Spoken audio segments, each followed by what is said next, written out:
Angedacht zwischen Rhein und Reden. Impulse aus dem Kirchenbezirk Germersheim. Wie war dein Zeugnis? Meins, 8. Klasse. Samuel ist in der Lage, gute Leistungen in allen Fächern zu erreichen. Daher sollte er sein Leistungspotenzial durch kontinuierliches und konzentriertes Lernen besser nutzen. Samuels Verhalten ist mitunter etwas unangepasst. 9. Klasse. Samuel ist ein freundlicher und hilfsbereiter Schüler.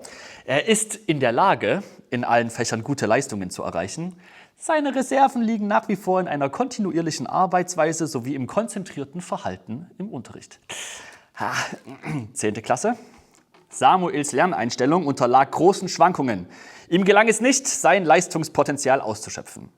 Um die Sekundarstufe 2, die Oberstufe, erfolgreich abschließen zu können, sollte Samuel seine Lerneinstellung grundlegend ändern. Wie war dein Zeugnis?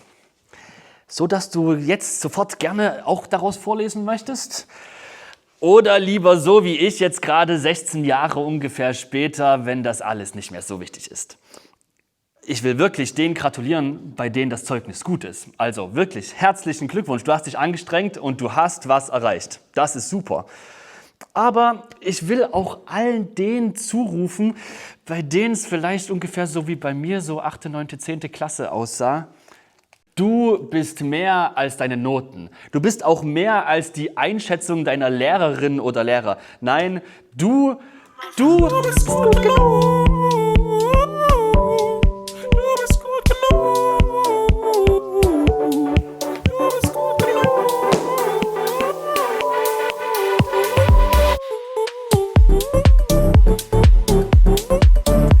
Frohe Ferien!